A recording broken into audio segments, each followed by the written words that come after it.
చూస్ country delight, live better. ఇప్పుడే country delight app ని download చేసుకోండి. ఓల్డ్ బోయినపల్లిలో ఉన్నటువంటి మేధా స్కూల్ ఇది.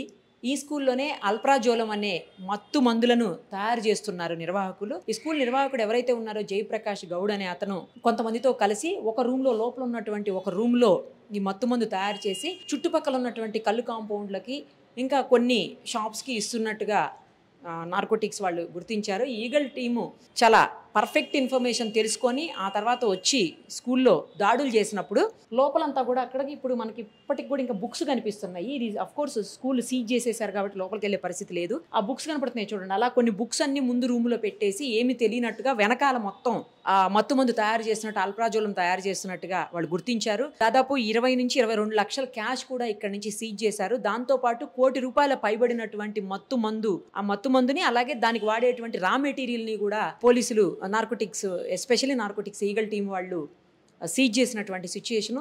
ఈ స్కూలు మీరు చూడండి ఒక్కసారి, నర్సరీ నుంచి 10th క్లాస్ వరకు అని రాసుకున్నారు. కానీ ఆఫీసర్స్ చెప్తున్నారు, అంటే విద్యాధికారులు చెప్తున్నారు కేవలం నర్సరీ నుంచి 7th క్లాస్ వరకు మాత్రమే పర్మిషన్ ఉందని చెప్తున్నారు. సో ఇది పర్మిషన్ లేకుండా 10th క్లాస్ వరకు అని రాసుకున్నారు. తర్వాత వాళ్ళకి అన్ని మార్క్స్ వచ్చాయి, ఇన్ని మార్క్స్ వచ్చాయి, 10కి 10/9.5, 10కి 10 అట్లా చెప్పుకుంటుంటారు కదా ర్యాంకులు, మనం వింటూనే ఉంటాము. 1 1 1 2 2 2 అని అట్లా ఆ ర్యాంకులు కూడా పెట్టుకొని మాకు ఇన్ని ర్యాంకులు వచ్చి అన్ని ర్యాంకులు వచ్చి ఇన్ని మార్క్స్ వచ్చి అన్ని మార్క్స్ వచ్చాయని చెప్పుకుంటున్నారంట. కానీ వీళ్ళకి అసలు లేదు పర్మిషన్. పైన కూడా రాసింది చూడండి, క్లాస్ 10 నర్సరీ టు క్లాస్ 10 అని రాశారు. కానీ అసలు వాళ్ళకి పర్మిషన్ లేదని చెప్పి ఆఫీసర్స్ చెప్తున్నారు. ఇప్పుడు విద్యాశాఖ అధికారులు అలాగే చైల్డ్ రైట్స్ డిపార్ట్మెంట్ వాళ్ళు కూడా వచ్చున్నారు. మొత్తం వాళ్ళు అసలు ఏం జరిగింది ఏంటని సర్చ్ చేస్తున్నారు. ఇంకొక విషయం ఏంటంటే దాదాపు 60 మంది పైన పిల్లలు, 63 64 ఉన్నారని చెప్తున్నారు. సో వీళ్ళందరికీ కూడా ఇప్పుడు మిడిల్ ఆఫ్ ది ఇయర్, అందరికీ హాఫ్ ఇయర్లీ ఎగ్జామ్స్ జరుగుతున్నటువంటి టైము. ఇప్పుడు ఎక్కడ దొరుకుతుంది వాళ్ళకు కూడా జాయిన్ అవ్వాలంటే అడ్మిషన్ దొరకాలి కదా. బట్ దగ్గరలో ఉన్నటువంటి చుట్టుపక్కల స్కూల్స్ అన్నింటిలో కూడా వాళ్ళని అకామిడేట్ చేస్తున్నాము. ఎవరు కూడా వాళ్ళని రిజెక్ట్ చేయకూడదు. ఆ పిల్లల్ని మళ్ళీ ఇయర్ వేస్ట్ అయిపోతుంది లేకపోతే, అందుకోసమనే జాగ్రత్తలు తీసుకుంటున్నామని అధికారులు చెప్తా ఉన్నారు. ఏది ఏమైనప్పటికీ వేలల్లో మాత్రం ఫీజులు వసూలు చేస్తున్నారు. వసూలు చేసి పిల్లలకి నాణ్యమైనటువంటి మంచి విద్యను అందించాల్సింది పోయి ఇలా గలీజ్ దందాకు దిగారన్నమాట. లక్షల్లో కోట్లలో సంపాదించేదానికి ఈ చెడు మార్గాన్ని ఎంచుకున్నారు. అల్ప్రాజోలం అనేది ఒక మత్తు పదార్థం. ఆ మత్తు పదార్థాన్ని తయారు చేసి దాన్ని తీసుకుపోయి పక్కనే ఉన్నటువంటి కళ్ళు కాంపౌండ్లకి ఇంకా కొన్ని ఎక్కడికో ఊర్లలో కూడా పంపిస్తున్నారని చెప్తున్నారు. సో అంటే చాలామంది పిల్లల్ని చదువుకుంటున్నారు. మరి చదువుకుంటున్నటువంటి పిల్లల స్కూల్లో ఇలాంటివి తయారు చేసి మళ్ళీ పిల్లలనో లేకపోతే పెద్దవాళ్ళని ఎవరిని నాశనం చేస్తున్నారో, మరి ఏదైతే తప్పు చేసినా కూడా ఎన్నో రోజులు దాచలేరు, దాగవు అని అంటారు. ఇక్కడ కూడా అదే జరిగినట్టుంది. సో మొత్తానికైతే ప్రస్తుతానికి స్కూల్ సీజ్ చేసేశారు. అలాగే ఎవరైతే నిర్వాహకులను వాళ్ళని కూడా అరెస్ట్ చేశారు. ఈ బిల్డింగ్ రెంట్కి అని చెప్తున్నారు. సో ఈ ఓనర్ మీద కూడా కేసు బుక్ చేసే అవకాశాలు ఉన్నాయని చేసాము అని చెప్తున్నారు పోలీసులు. ఇంకా కరెక్ట్గా ఇన్ఫర్మేషన్ లేదు, అధికారులు చెప్తున్నారు. అంటే పోలీసులు కాదు, ఈ మెయిన్లీ నార్కోటిక్స్ వాళ్ళే, ఎవరైతే ఈగల్ టీం ఉంటుందో వాళ్ళు చేశారనమాట. కానీ ఎంత దారుణం, పిల్లల్ని మంచిగా చదివిస్తారని పంపిస్తే ఆ పిల్లల పేరుతోటి, చదువు పేరుతోటి ఆ విద్యను అందించేటువంటి స్కూల్ అంటే మనం ఏమనుకుంటాము, దేవాలయంగా భావిస్తాము స్కూలు. అలాంటి దేవాలయం లాంటి ప్లేస్లో పిల్లలకి మంచి విద్యాబుద్ధులు నేర్పించి వాళ్ళకు బంగారు భవిష్యత్తునివ్వాల్సినటువంటి ఆ ప్లేస్లో ఎంత దారుణంగా మత్తు మందులు తయారు చేస్తూ డబ్బులు సంపాదించుకుంటూ ముందు బుక్స్ అవన్నీ అడ్డం పెట్టేసి ఏం తెలియనట్టుగా ఒక రూమ్లో నడిపిస్తున్నారంటే స్కూల్ కాబట్టి ఎవరు రారు, ఎవరు చెక్ చేయరు అనుకున్నారేమో బహుశా. బట్ ఉంటారు కదా, దానికి కూడా నిఘా టీం ఉంటుంది.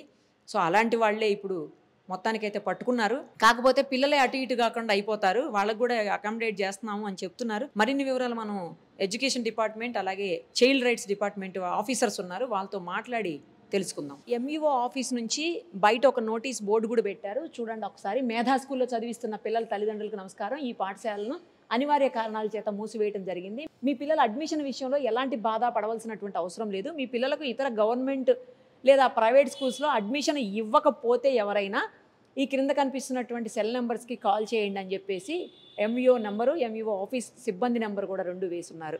అంటే ప్రాబ్లం అవ్వకూడదు, ఈ మిడిల్ ఆఫ్ ది ఇయర్ కాబట్టి మిగతా స్కూల్స్ వాళ్ళు కూడా తీసుకుంటారో లేదన్న ఉద్దేశంతో వాళ్ళు నోటీస్ పెట్టారు. అయితే చూడాల్సింది ఏంటంటే వేలల్లో లక్షల్లో మనం ఫీజులు కట్టి పిల్లల్ని చదివించుకుంటున్నాం ప్రైవేట్ స్కూల్స్లో. చదివించుకునేటప్పుడు అధికారులు ర్యాండమ్గా చెక్ చేయాల్సినటువంటి బాధ్యత వాళ్ళకి ఉంటుంది. వాళ్ళు ఏమన్నా సిబ్బంది కొరతనో లేకపోతే పని భారంతోటో చెయ్యలేని పరిస్థితి ఉంటే పేరెంట్స్గా మనదైతే ఖచ్చితంగా బాధ్యత ఉంటుంది.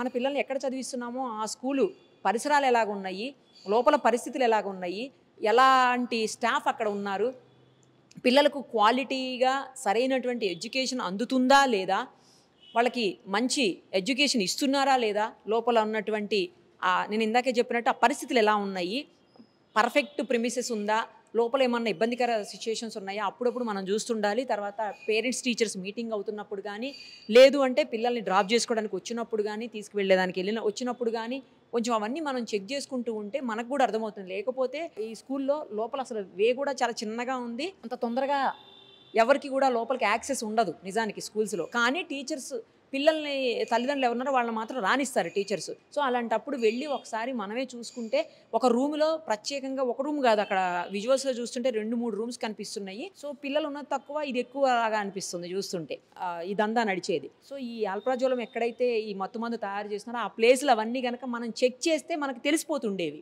అలాంటివన్నీ అన్ని స్కూల్స్లో కూడా, ఈ ఒక్క స్కూల్ అనే కాదు, నార్మల్గా మన పిల్లలు ఎక్కడ చదువుతున్నారో అక్కడ స్కూల్స్ని అప్పుడప్పుడు లోపల ఏం జరుగుతుంది, ఏంటి, ఎలాంటి కండిషన్స్ ఉన్నాయి అని చూసుకోవాల్సిన బాధ్యత, పెద్ద పెద్ద స్కూల్స్ అయితే పట్టించుకోవాల్సిన అవసరం ఉండదు, వాళ్ళు ఎలాగో మంచిగానే రన్ అవుతాయి.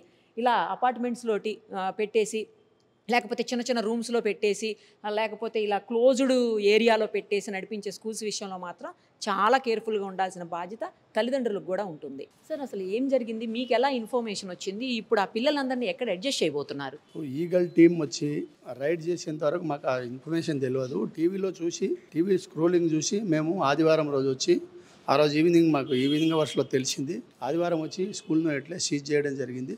సీజ్ చేయడంతో పాటు పై ఆఫీసర్లకు మేము ఇన్ఫర్మేషన్ ఇవ్వడం జరిగింది. వాళ్ళ ఆర్డర్ ప్రకారం దీన్ని సీజ్ చేయడం జరిగింది.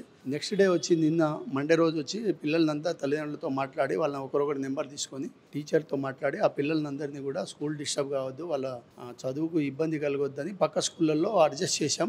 ఇప్పటిదాకా 40 మందిని అడ్జస్ట్ చేశాం. ఇంకో 15-20 మంది ఉంటారు. మా డైస్ డేటా ప్రకారం ఇంకో 23 మంది ఉంటారు, 15-20 మంది ఉంటారు, 63 మంది ఉన్నారు. అందులో 20 మందిని చేశాం. మిగతా 20-25 మందిని కూడా మేము రేపటిలోగా కంప్లీట్ చేస్తాం ఈ ప్రాసెస్. పిల్లలకు మాత్రం ఎట్టి పరిస్థితుల్లో వాళ్ళ చదువు ఆటంకం కలగకుండా, ఇబ్బంది కలగకుండా ఖచ్చితంగా వాళ్ళకు కూడా చెప్పాం. ఫీజు తక్కువ తీసుకోమని చెప్పాం. ఇప్పుడు ఇక్కడ తీసుకున్న ఫీజులోనే వాళ్ళకి అక్కడ చదువు చెప్పమని చెప్పాం. సో దట్ తల్లిదండ్రులకు కూడా ఇబ్బంది కలగకుండా చెప్పడం జరిగింది. ఎంతమంది ఏ క్లాస్ నుంచి ఏ క్లాస్ పిల్లలు ఉన్నారు? 1వ తరగతి నుంచి 7వ తరగతి దాకా ఉన్నారండి. ఇక్కడ అసలు పర్మిషన్ 7 వరకు మాత్రమే ఉంది ఇక్కడ పర్మిషన్. 7th క్లాస్ వరకు మాత్రమే పర్మిషన్ ఉంది. ఇది ఓన్ ప్రిమిసెస్ వాళ్ళది? లేదండి, రెంటే. ఇది అంటే పాత స్కూలు 2000 అంటే 9 సంవత్సరాల ముందు పర్మిషన్ ఇచ్చినటువంటి స్కూల్ అండి. ఇప్పుడు ఈ సంవత్సరం అయితే వాళ్ళు వచ్చే సంవత్సరానికి రెన్యువల్ చేయాల్సి ఉండే, కానీ ఈ విధంగా జరిగింది కాబట్టి వాళ్ళ గుర్తింపును రద్దు చేసే అవకాశాలు ఉన్నాయి. హైయర్ ఆఫీసర్స్ ఆ ప్రక్రియలో ఉన్నారు. చైల్డ్ రైట్స్ నుంచి వచ్చారా?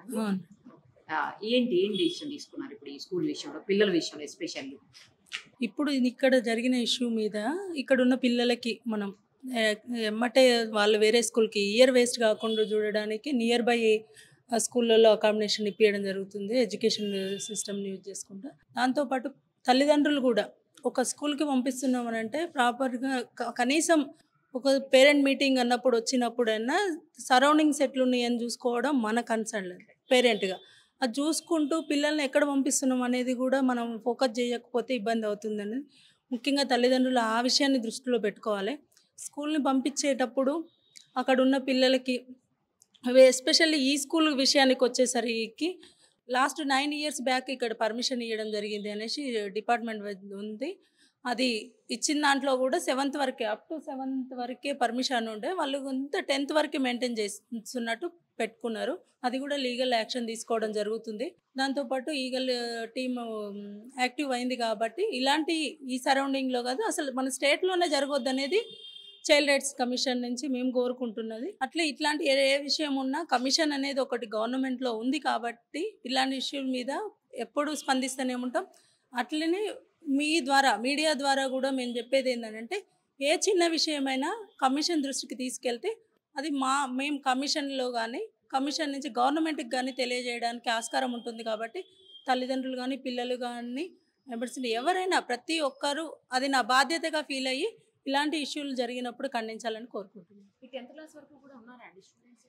ఇక్కడ స్కూల్లో 10th క్లాస్ పిల్లలు అయితే ఇప్పుడు ఇయర్ అయితే లేరు, కాకపోతే వాళ్ళు పెట్టుకొని ఫేమ్ చేసుకోవడానికి అది 10th మాకు 10/10 వచ్చినట్టు గ్రేడింగ్లో అట్లా చూయించుకొని రన్ చేస్తున్నట్టు లేకుండానే అట్లా చేస్తున్నట్టు మా దృష్టికి వచ్చిన విషయం ఉంటుంది కంపల్సరీ. ఇక వీళ్ళు స్కూల్ రన్ చేయడానికి లేదు, ఇట్లాంటి ఇష్యూ ఇంకో స్కూల్లో జరగడానికి మాత్రం తప్పకుండా యాక్షన్ తీసుకోవడం జరుగుతుంది. చిన్న పిల్లల్ని మంచిగా వేరే దగ్గర అకామిడేట్ చేయగలిగారా మీరు? వాళ్ళ పేరెంట్స్ తో మాట్లాడారా? వాళ్ళు ఏమంటున్నారు? సో ఇన్ఫర్మేషన్ తెలియగానే కమిషన్ నుంచి మేము మేడ్చల్ డిస్టిక్ రిప్రజెంటేషన్ సో మేము రావడం జరిగింది. అండ్ కన్సర్న్ మన డిఈఓ గారు వాళ్ళు కూడా రెస్పాన్సిబిలిటీ వాళ్ళు తీసుకొని పేరెంట్స్తో అందరితో మాట్లాడుతున్నారు. అట్లాగే బేసిక్గా we are also parents right. So ప్రతి ఒక్క పేరెంట్ కన్సర్న్ ఈరోజు పేరెంట్స్ అంతా షాక్లో ఉన్నారు. ఏంటి అని మీరు అన్నట్టుగా మధ్యలో ఉన్నారు, ఇప్పుడు ఎగ్జామ్స్ ఉన్నాయి, వాళ్ళ స్టడీస్, సో ఇవన్నీ కన్సర్న్స్ ఉంది పేరెంట్స్కి. They are in completely shock. So తొందరగా అవుతుందా, ఎక్కడ వెళ్తాము, ఏ స్కూల్ వెళ్తాము అనేది మన పిల్లలు 2-3 years నుంచి ప్లాన్ చేస్తాం ఏ స్కూల్లో వేసుకోవాలి అని. సో అట్లాంటి డ్రీమ్ సడన్గా కొలాప్స్ అయిపోయింది ఇప్పుడు వాళ్ళ పేరెంట్స్ది రైట్. సో పక్కన స్కూల్స్ వీళ్ళు కనెక్ట్ చేస్తున్న స్కూల్స్ పేరెంట్స్కి హ్యాపీ ఉందా లేదా అన్నీ కూడా వాళ్ళు దగ్గరుండి వాళ్ళు they are doing it. So అది కూడా మేము ప్రాపర్గా మానిటర్ చేయడం అనేది జరుగుతుంది. అట్లాగే పిల్లలకి కూడా వాటి వల్ల ఏమైనా ఎఫెక్ట్ అయిందా అనే కోణంలో కూడా మేము చూడడం జరుగుతుంది. సో ఇదొక్కటే కాదు, ఇట్లాంటి ఎన్ని స్కూల్స్ ఉన్నది అనేది కూడా మా మేజర్ కన్సర్న్. ఇప్పుడు ఇక్కడ వీళ్ళు రావడం ద్వారా వాళ్ళకి తెలిసింది. ఇప్పుడు డిఈఓ అండర్లో మిగతా ఆఫీసర్స్ కూడా మల్టిపుల్ వర్క్స్లో ఎంగేజ్ అయి ఉన్నారండి. వాళ్ళ గవర్నమెంట్ స్కూల్స్ మానిటర్ చేసుకోవడానికి వాళ్ళకి సరిపోతుంది. What about private schools? So private స్కూల్స్ని చూడాల్సిన బాధ్యత ఎవరిది అనేది పెద్ద ప్రశ్న, మీకు తెలుసు. సో ఇప్పుడున్న ఈ ఏరియాలో గవర్నమెంట్ స్కూల్స్తో పోలిస్తే దగ్గర మోర్ దెన్ అంటే 50% కాదు 75% పైనే ఈ ఏరియాలో ప్రైవేట్ స్కూల్స్ ఉన్నాయని చెప్తున్నారు. అండ్ నార్మల్ ఇప్పుడు ఇక్కడ వచ్చే వాళ్ళు చెప్తున్నారు, సార్ మా ఇంట్లో పనిచేసే అమ్మాయి పిల్లల్ని ఇక్కడ తీసుకొస్తున్నాను అని. సో వాళ్ళందరి ప్రయారిటీ ఏంటి, ప్రైవేట్ స్కూల్ వెళ్తే నా బిడ్డలు బాగా చదువుకుంటారు అనేది. సో ఇక్కడున్న ఈ స్కూల్స్ క్వాలిటీ నాణ్యమైన విద్య ఇవ్వాలి, డబ్బులు ఇస్తున్నారు, they are paying money. So ఇవన్నీ చూసుకుని కూడా ఈ యాజమాన్యం కానీ మిగతా స్కూల్స్ కానివ్వండి ఒక ప్రాపర్ ప్లాన్ తోటి ఆ స్కూల్లో పిల్లలకి నాణ్యమైన విద్య ఇవ్వాల్సినటువంటి బాధ్యత వాళ్ళది. కాబట్టి ఇంకా ఎన్ని స్కూల్స్ ఉన్నాయి, ఏంటి ఆ స్కూల్స్ది పరిస్థితి ఏంటి, క్షుణ్ణంగా ఒక అధ్యయనం చేయాలన్న ప్లాన్లో మేము డిస్కస్ చేసుకుంటున్నాము. డెఫినెట్గా ఇంకా ఎలా ఉంది, ఇట్లాంటి ఇష్యూ బారిన పిల్లలు ఏమైనా ఎఫెక్ట్ అయి ఉన్నారా అనేది కూడా మా మేజర్ కన్సర్న్. ఎందుకంటే ఇప్పుడు సబ్స్టెన్స్ అబ్యూస్ ఇష్యూ మనము ఎక్స్పెక్ట్ చేయలేనంత విధంగా ఉంది కాబట్టి, మళ్ళీ ఎస్పెషల్లీ వల్నరబుల్ ఎవరంటే ఎవరైతే మార్జినలైజ్డ్ చిల్డ్రన్ ఉన్నారో వాళ్ళు. కాబట్టి ఆ ఫోకస్డ్గా మేము మాది ముందుకు తీసుకెళ్తున్నాము. అండ్ కమిషన్ ఉంది ఆల్వేస్, ఎప్పుడు కూడా సమస్యలు ఉంది అంటే మాకు తెలిస్తే డెఫినెట్గా మేము ముందుకు వస్తాము. డిపార్ట్మెంట్స్తో కలిసి వాళ్ళ ద్వారా ఎంతవరకు వాళ్ళకు కమ్యూనిటీకి రీచ్ అయ్యే సహాయం చేయాలో అంతవరకు చేయడానికి మేము సిద్ధంగా ఉన్నాం. సుమన్ టీవీలో మీ పర్సనల్ అండ్ బిజినెస్ ప్రమోషన్స్ కోసం కింది నెంబర్కి కాంటాక్ట్ చేయండి.